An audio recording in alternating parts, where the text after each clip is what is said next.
ဆက်လက်ပြီးစီစဉ်ခုနှစ်ရာမိခွင်းပြောကြားပေးပါရန်ချင်းမျိုးသားတပ်ဦးစစ်ဦးစီးချုပ်ဗိုလ်မှူးချုပ်ငွေလဲထောင်အားလေးစားစွာပန်ကြားအပ်ပါရရှင်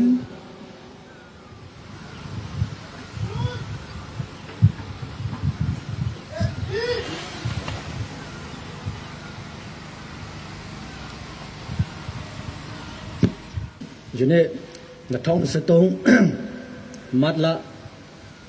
10ရက်နေ့မှာကျင်းပခဲ့တဲ့ချင်းမျိုးသားတပ်မတော်ရဲ့အပတ်စဉ်90အခြေခံတင်ဒန်းစင်ပွဲစီပြအခမ်းအနားတက်ရောက်လာသည့်ဧည့်သည်တော်ကြီးများတပ်မတော်အရာရှိကြီးများအကြပ်ကြီးအကြပ်ငယ်တပ်သားများတင်ဒန်းဌာနမှတင်ဒန်းမှုတင်ဒန်းရှာမများနဲ့တင်ဒန်းသားများအားလုံးမင်္ဂလာပါလို့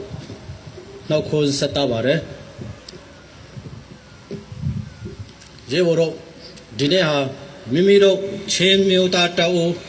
ချင်းမျိုးသားတပ်မတော်ပါဝင်ချင်းမျိုးသားတရလုံးအတွက်ဒေါ်လာရင်းရှင်တော်ရမှာအရေးကြီးတဲ့နေ့တစ်နေ့ဖြစ်ပါတယ်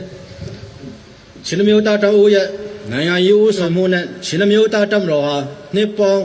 34နှစ်ကျော်ကြာရပ်တည်လာခဲ့ပြီးတပ်မတော်ရဲ့အခြေခံစစ်တမ်းဟာ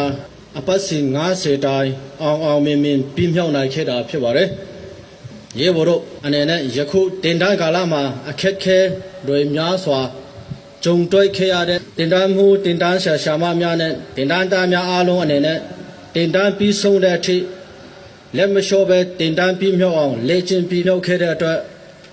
လေးစားကိုယူကြောင်းပြောကြားလိုပါတယ်ရှေ့လျှောက်တာဝန်ထမ်းဆောင်ရမှာလက်ရှိကြုံတွေ့ရတဲ့အခက်ခဲတွေထက်အစအပေါင်းများစွာအခက်ခဲကြုံတွေ့ရမှာဖြစ်တဲ့အတွက်အဲ့ဒီအချိန်ကြရင်လေယခုလိုပဲအခက်ခဲအားလုံးကိုစွမ်းရံစွမ်းရှိတဲ့လောက်ကျူးစားကြော်ဖြတ်နိုင်ဖို့လိုအပ်ပါတယ်ဒါမှသာကျွန်တော်တို့အားလုံးလိုချင်တဲ့ပန်းတိုင်ကိုရောက်နိုင်မှာဖြစ်ပါတယ်ရေဘော်တို့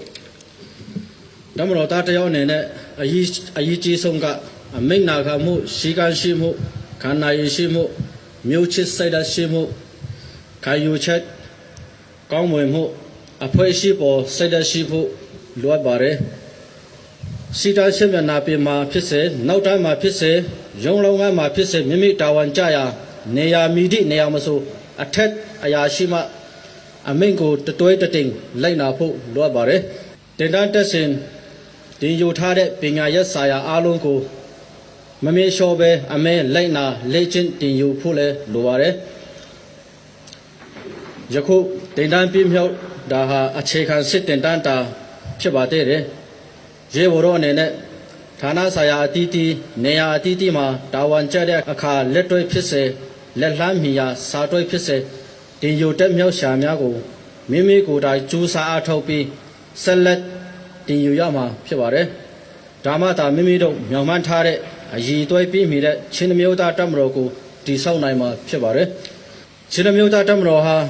ချင်းလူမျိုးများအားလုံးရဲ့အမျိုးသားတပ်မတော်ဖြစ်တည်တဲ့အညီကြာရနေရာတည်တည်တာဝန်ထမ်းဆောင်ရမှာမိမိကိုယ်ကျိုးတစ်ခုတည်းမကြည့်ပဲတမျိုးသားလုံးအတွက်တာဝန်ထမ်းဆောင်တာဖြစ်ကြောင်းအမှတ်ရနေဖို့လိုပါတယ်မိမိတို့ဟာပြည်သူတပ်မတော်ဖြစ်တည်တဲ့အညီပြည်သူလူထုနဲ့ဆက်ဆံရမှာမိဘညီအကိုတားချင်းပမာလေးစားရင်နှင်းနှွေးထွေးစွာဆက်ဆံရန်လိုအပ်ပါတယ်တောမှသာချင်းမျိုးသားတပ်မတော်ကိုပြည်သူလူထုမှလေးစားချစ်ခင်အားကိုးရတဲ့ရှိကရှိတဲ့တပ်မတော်တရားအဖြစ်ရပ်တည်နိုင်မှာဖြစ်ပါတယ်ရေဘော်တို့ယနေ့အချိန်ဟာဆိုရင်စစ်အာဏာရှင်စနစ်အမြင့်ပြတ်ချေမှုရဲ့အပြင်ချင်းမျိုးသားတပ်ရဲ့မြောက်လင်းချက်ဖြစ်နေတဲ့ကိုပိုင်ပြထိုင်းခွင့်ရရှိရတဲ့အတွက်အရေးကြီးနေတဲ့အချိန်ဖြစ်ပါတယ်လက်ရှိရှင်တွဲနေတဲ့ဒေါ်လာရေးတိုက်ပွဲအောင်မြင်နိုင်မှသာအားလုံးမျှော်မှန်းထားတဲ့ကိုပိုင်ပြထိုင်းခွင့်ရရှိပြီးနောက်ချင်းပြည်ထောင်တိဆောက်ရေးကိုဆက်လက်ချီတက်နိုင်မှာဖြစ်ပါတယ်ဒါကြောင့်ချင်းမျိုးသားတပ်မတော်အနေနဲ့ချင်းလက်အတွင်းရှိနေမယ်အားလုံးနဲ့ချင်းမျိုးသားမြို့နယ်ဆိုအားလုံးကိုကာကွယ်ရှောင်းရှောက်တိုက်ပွဲဝင်နိုင်ဖို့ရအတွက်အင်အားတောင့်တင်းဖို့ရေဘော်တအုပ်ချင်းစီတိုင်းမှာတာဝန်ရှိတယ်ဆိုတာလည်းမမေ့ဖို့လိုပါတယ်ဒီကနေ့တင်ဒန်းရှင်းပြီးမြောက်တဲ့ရေဘော်များအနေနဲ့ကြာရကန်ဒနေရာအသီးသီးမှာ တာဝန်ထမ်းဆောင်ရမှာဖြစ်ပြီး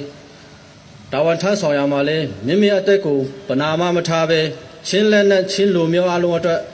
တအိုးချင်းစီအနေနဲ့ရွရွချွန်ချွန်တာဝန်ထမ်းဆောင်ဖို့လိုအပ်ပါတယ်နေကုန်းချောအနေနဲ့လက်ရှိစီရဲ့အခြေအနေကိုကြည့်ချင်းအဖြစ်ကျွန်တော်တို့ရဲ့ရန်သူစစ်ကောင်စီအနေနဲ့တရက်ပြည့်တရက်တာလွင်ငါအစမတန်တုံးတာကိုတွေ့ရပါတယ်ဒါကြောင့်စီရဲ့အစဉ်ဟာဒီထက်မက